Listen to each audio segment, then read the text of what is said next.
और तीसरी बात जो कहते हैं कफ, कफ को जिंदगी भर शांत रखना है, शमित रखना है, सम अवस्था में रखना है। तो सबसे अच्छी चीज जो उन्होंने बताई है, वैसे तो सैकड़ों हैं, लेकिन मैं सबसे अच्छी चीज पहले बता रहा हूं। वो कहते हैं नंबर 1 की चीज है कफ को शांत रखने के लिए, वो है गुड़। और ऑब्लिक करके उन्होंने एक चीज बताई है, शहद। तो वो कहते हैं कि जो शहद खा सकते हैं वो शहद खाएं, जो नहीं खा सकते वो गुड़ खाएं। अब आप में से जो जैन सिद्धांतों का पालन करने वाले हैं उनके लिए है गुड़, और जो जैन सिद्धांतों का पालन नहीं करते वो शहद भी ले सकते हैं। तो 3 चीजों की अब बात मैं कर रहा हूं। पहली चीज हो गई शुद्ध तेल, दूसरी चीज हो गई गाय का घी, और तीसरा हो गया गुड़। उल्टे से शुरू करता हूं, गुड़ कफ को कैसे शांत रखेगा। आधुनिक विज्ञान की जानकारी कुछ मैं आपको इसमें जोड़ना चाहता हूं।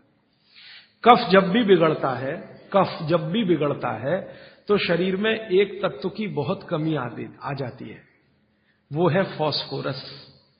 केमिकल है एक फास्फोरस।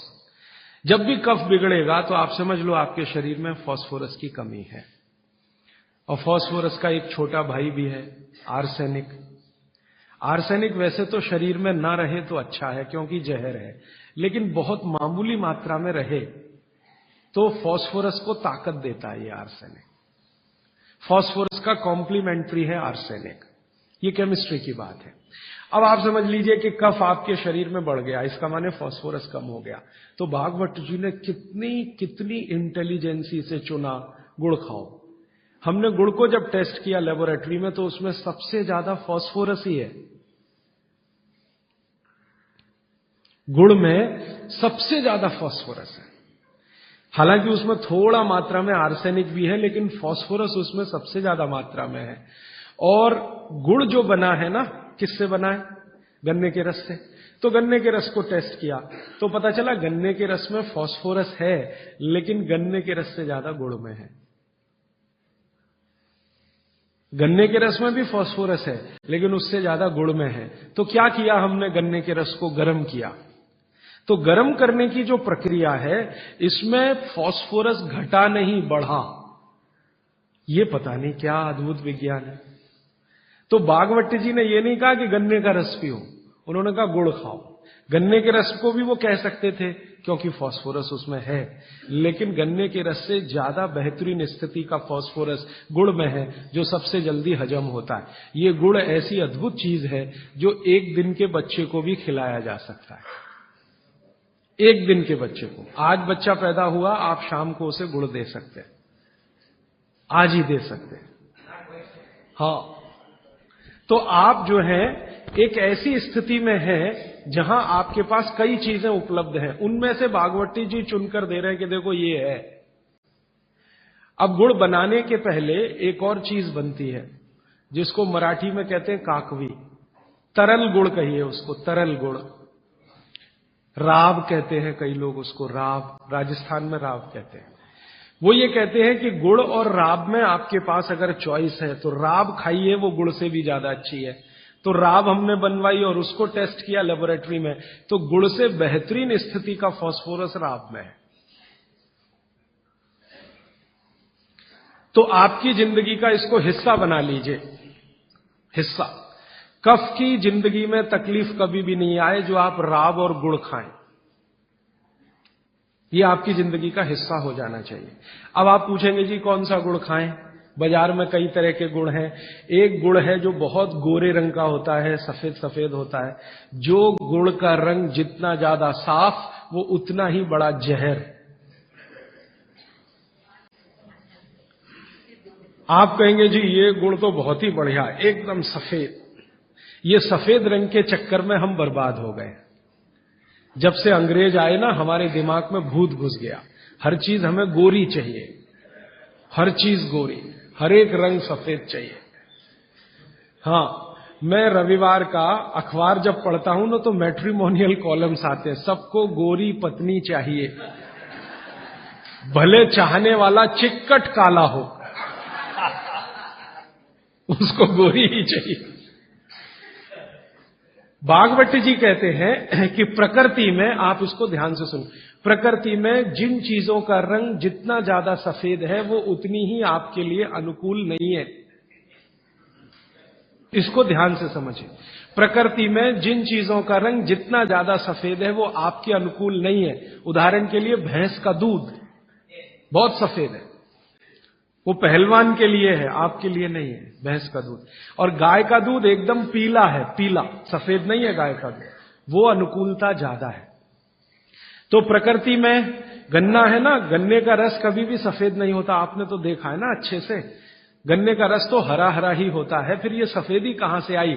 मैं आपको बहुत विनम्रता पूर्वक कहता हूं, ये सफेदी आती है निरमा वॉशिंग पाउडर से। और ज्यादा सफेदी आती है एरियल से, प्रॉक्टर एंड गैम्बल का एरियल।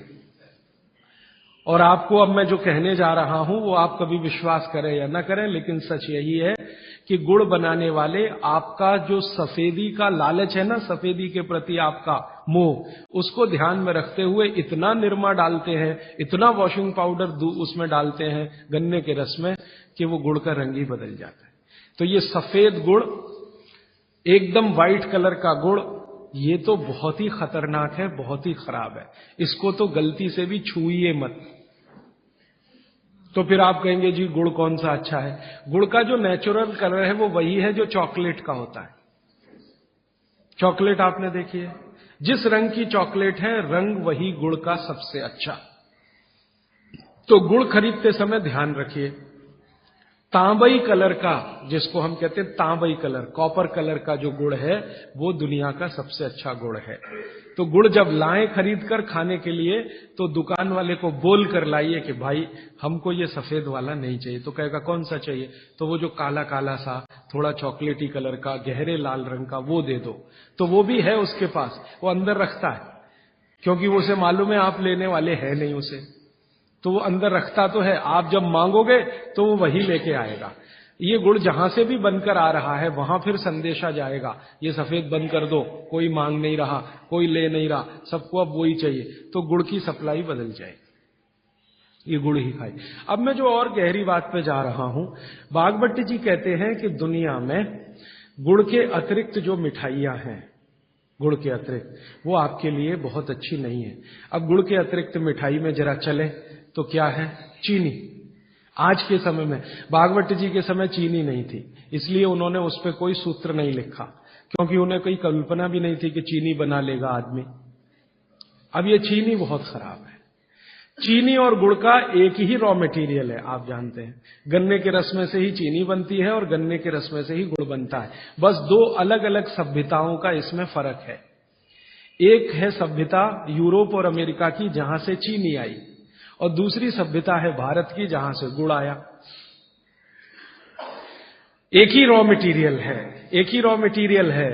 चीनी बनाने के लिए भी गन्ने का रस ही लगता है, गुड़ बनाने के लिए भी गन्ने का रस ही लगता है। और थोड़ा सा आगे बढ़े कि एक ही रॉ मटेरियल है गेहूं का आटा, जिससे रोटी भी बनती है, पूड़ी भी बनती है, पराठा भी बनता है, उसी से पाव रोटी भी बनती है और डबल रोटी भी बनती है। ठीक है, सभ्यताओं का अंतर है, रॉ मटेरियल सेम है। गेहूं का आटा वो हिंदुस्तान में भी है, वो अमेरिका में भी है, वो कनाडा में भी है, वो भारत में भी है, लेकिन वो गेहूं के आटे से बनाते हैं पाव रोटी और डबल रोटी। हम गेहूं के आटे से बनाते हैं रोटी, पूड़ी या पराठा या आदि आदि बहुत सारी चीजें। अंतर क्या है जी? अंतर प्रोसेस का है, प्रक्रिया का अंतर, प्रक्रिया का अंतर है। रॉ मटेरियल सेम है, एंड प्रोडक्ट भी सेम है, खाए जाने के लिए बन रहा है, लेकिन प्रक्रिया अलग अलग है। वो रोटी बनाएंगे तो पहले आटे को सड़ाएंगे, फर्मेंट करेंगे, और आटे को सड़ा सड़ा के पुराना पुराना कर करके फिर उसमें से पाव रोटी ही बनेगी। रोटी तो बन नहीं पाएगी, क्योंकि आटे के फर्मेंटेशन के बाद रोटी बनना मुश्किल होता है उसमें। और हम आटे को पानी में गूंदेंगे और तत्काल उसकी प्रक्रिया करके रोटी बना लेंगे।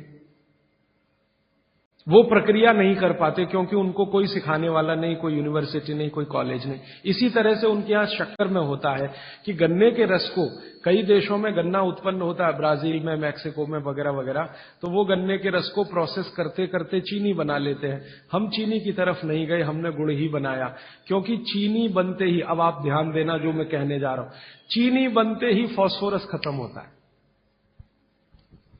चीनी बनते ही फास्फोरस खत्म होता है। और आपको चाहिए फास्फोरस कफ का शमन करने के लिए।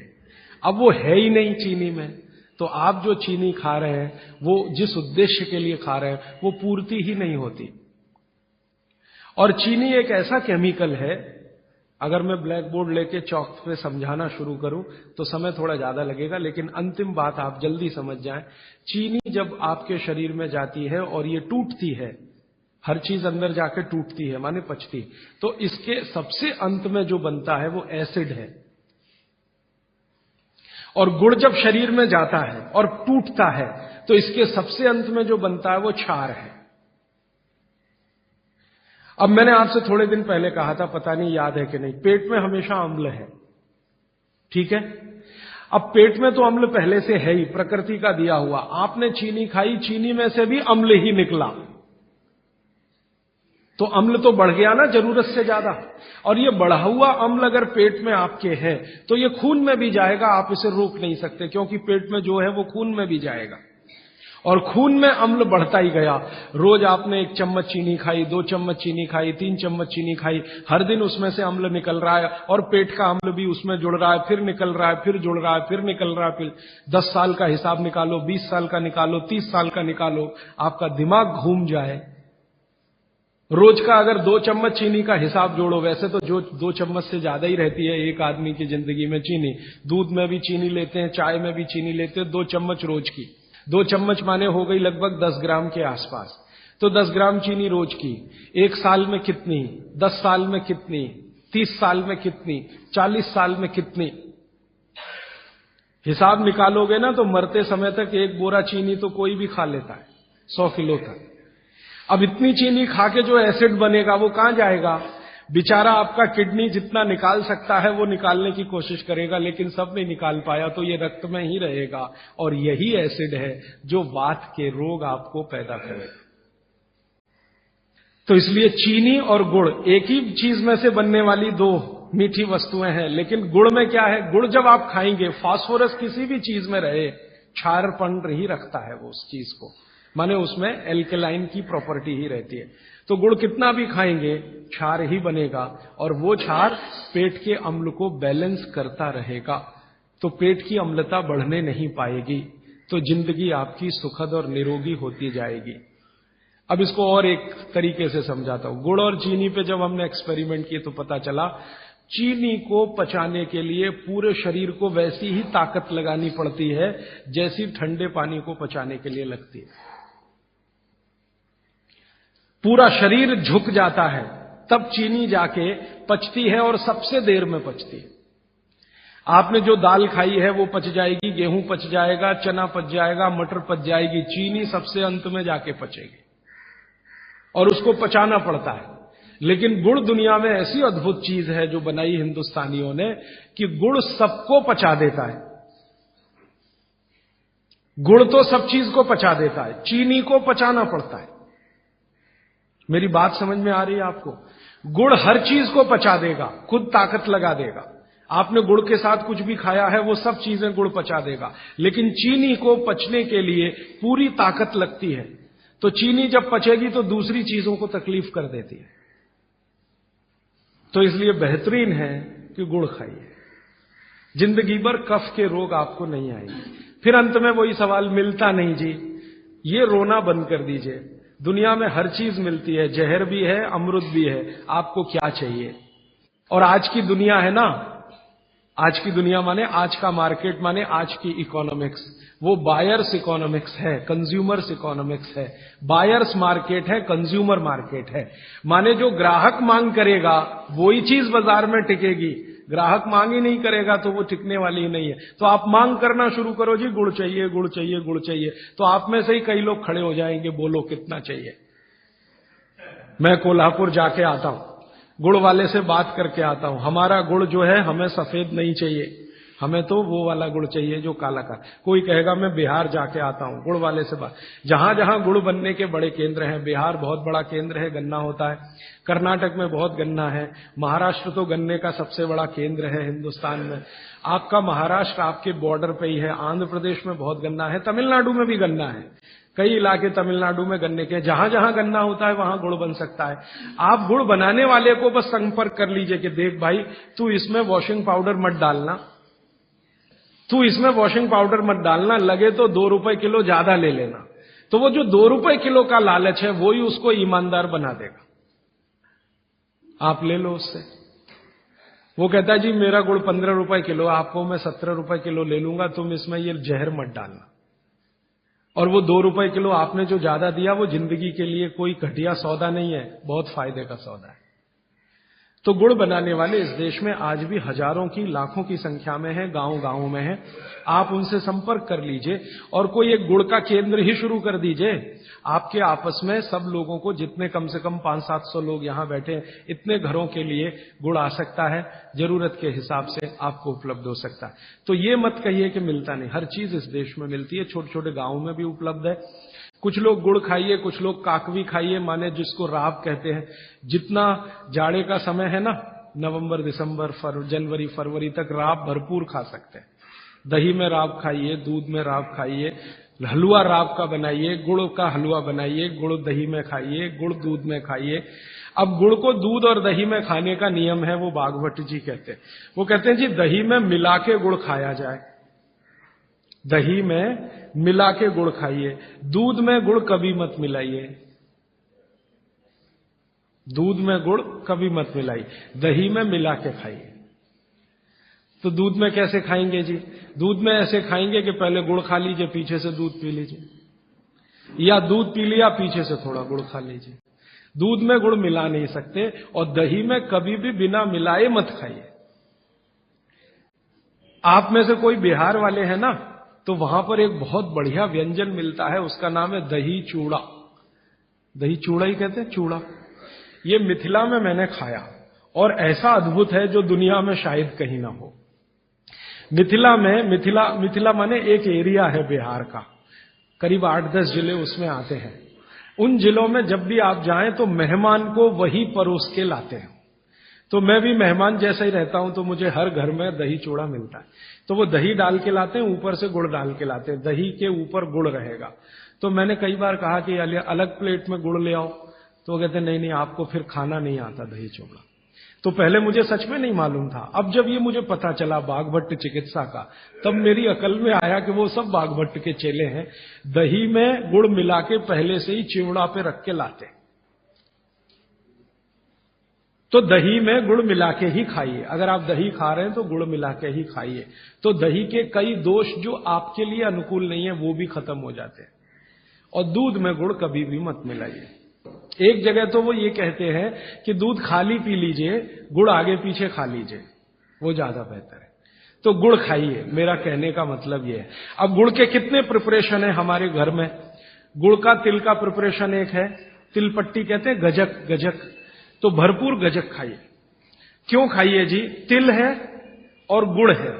गुड़ में जो केमिकल है ऑर्गेनिक, तिल में लगभग वही सब है जो गुड़ में है।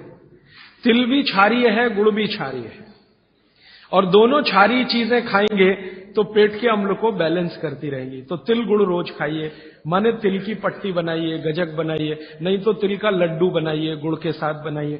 फिर इसी तरह से मूंगफली है, मूंगफली भी क्षारीय है और गुड़ भी क्षारीय है। तो मूंगफली और गुड़ मिला के वो पट्टी आती है, वो खाइए, बच्चों को खिलाइए।